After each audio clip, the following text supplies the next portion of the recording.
Merhaba, uzun bir aradan sonra bir kişisel gelişim kitabıyla karşınızdayım. New York Times çok satanlar listesine girmiş. Atomik Alışkanlıklar. Küçük değişiklikler, büyük sonuçlar. Yazarı James Clear.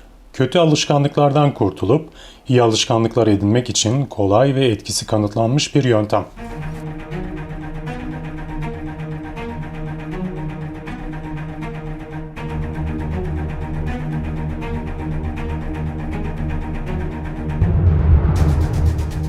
Günlük alışkanlıklarınızdaki çok küçük bir değişiklik hayatınızı bambaşka bir varış noktasına yönlendirebilir. %1 oranında daha iyi ya da daha kötü bir karar almak, o anda önemsiz gibi görünse de bir ömrü oluşturan zaman diliminde bu tercihler kim olduğunuz ve kim olabileceğiniz arasındaki farkı belirler. Başarı hayatta bir kez yaşanan dönüşümlerin değil, günlük alışkanlıkların ürünüdür. Bunu da belirttikten sonra şu anda ne kadar başarılı ya da başarısız olduğunuzun bir öneminin olmadığını da ekleyelim. Önemli olan alışkanlıklarınızın sizi başarıya yönlendirip yönlendirmediğidir. Mevcut rotanıza, mevcut sonuçlarınızdan daha fazla kafa yormalısınız.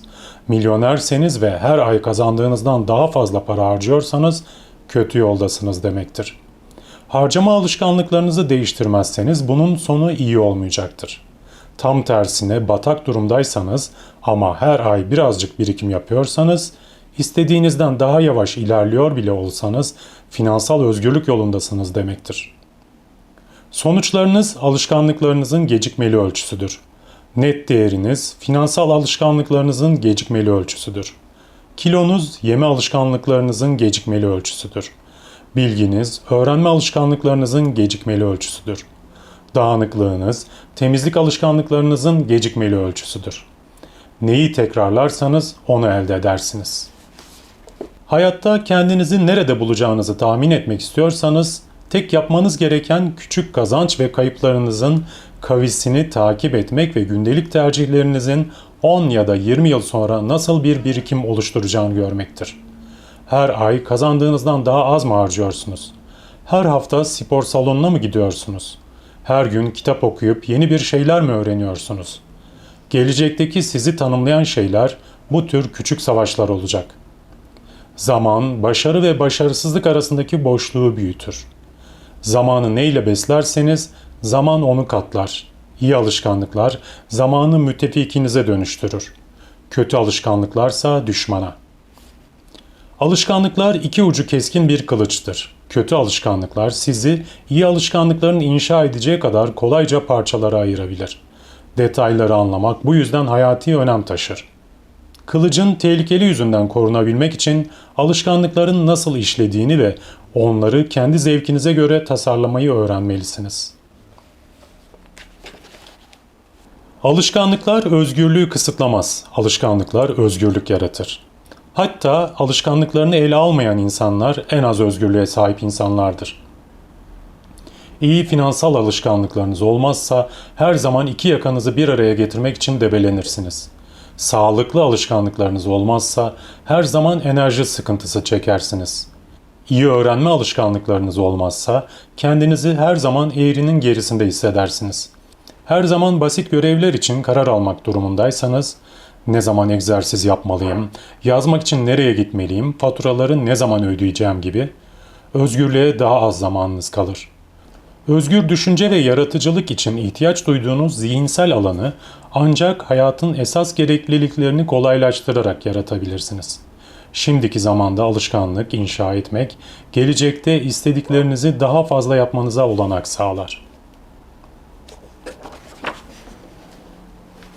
Şimdi okuyacağım bölümde de benim de internette rastladığım bir örnek var Japonlarla ilgili.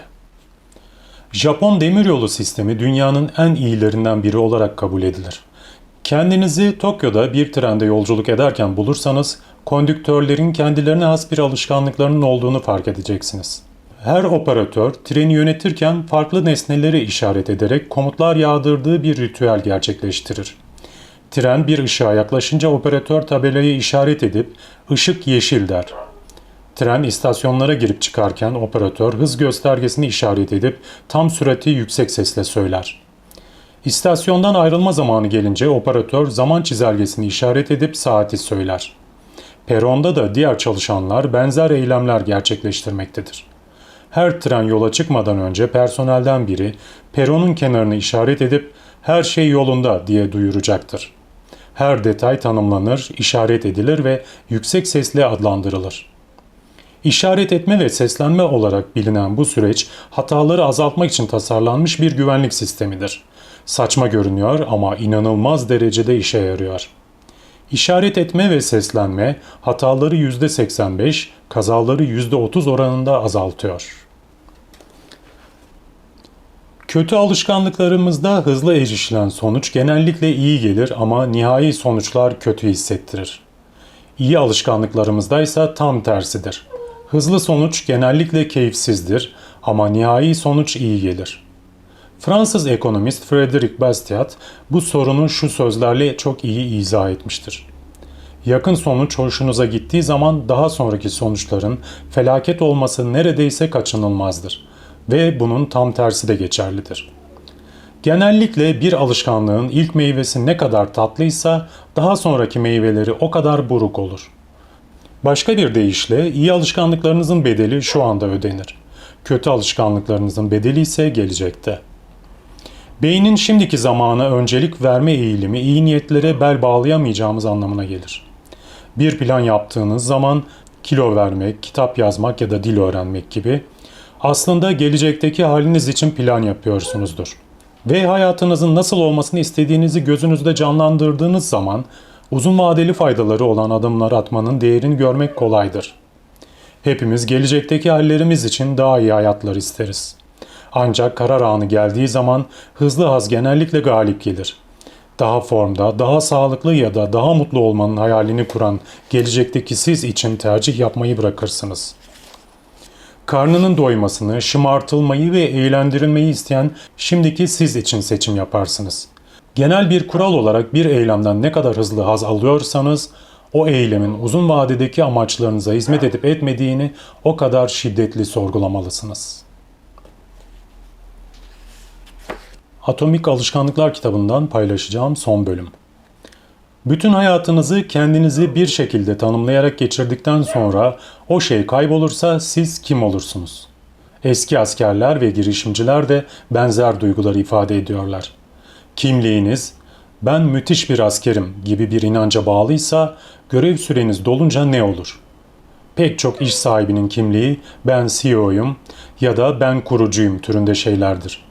Uyanık geçen her dakikanızı işiniz için çalışarak geçirirseniz şirketinizi devrettikten sonra ne hissedeceksiniz?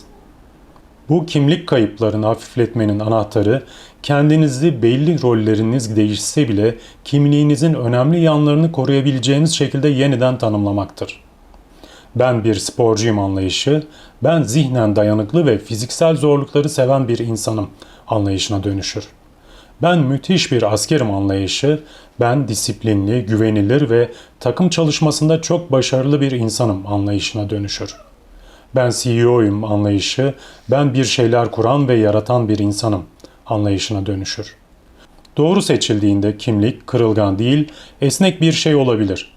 Bir engelin etrafında akan su gibi kimliğiniz de değişen şartlara karşı değil, değişen şartlarla birlikte hareket eder.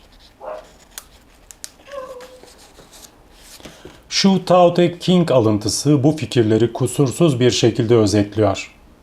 İnsan yumuşak ve esnek doğar. Ölünce kas katı ve serttir. Bitkiler yumuşak ve bükülebilir doğar. Ölünce kırılgan ve kurudurlar. Yani her kim sert ve katıysa ölümün mürididir. Her kim yumuşak ve uysalsa yaşamın mürididir. Sert ve katı olan kırılır. Yumuşak ve esnek olan galip gelir. Lao Tzu. Lao Tzu'nun Tao Te Ching kitabını da videolarım arasında bulabilirsiniz. Alışkanlıklar sayısız fayda sağlar ama dezavantajları dünya etrafımızda değişirken bile bizi daha önceki düşünme ve hareket etme kalıplarımıza kilitleyebilir. Her şey geçicidir. Hayat sürekli değişir. Bu yüzden eski alışkanlık ve inançlarınızın size hala hizmet edip etmediklerini belirli aralıklarla kontrol etmelisiniz. Öz farkındalık eksikliği zehirdir. kafa yorma ve gözden geçirme ise panzehirdir. James Clear'ın yazdığı Atomik Alışkanlıklar kitabından dikkatimi çeken bazı yerleri paylaştım sizlerle. Dinlediğiniz için teşekkürler.